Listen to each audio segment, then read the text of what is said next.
Return बहुत लंबा है, इसको किस तरीके, एक तरीका हो सकता है, आजकल तो टेक्नोलॉजी का जमाना है कि हमारे ऊपर जो चीज लागू हो रही है, जैसे शुरुआत में ही कुछ क्वेश्चंस हो, उन क्वेश्चंस को अगर हम यस नो इस तरीके से करें तो उसी हिसाब से हमारा फॉर्म आगे जो है बढ़े या घटे।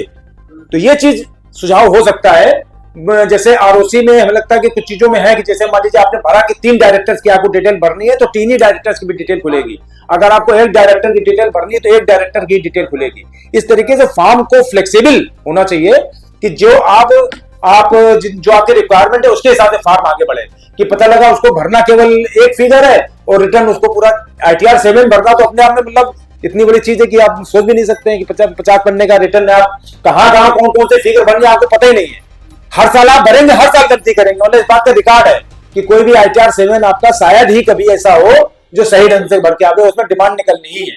तो इस तरीके की चीजों से हमें लगता है अगर गवर्नमेंट बचे तो जो आगे के लिटिगेशन से उससे हम लोग बच सकते हैं।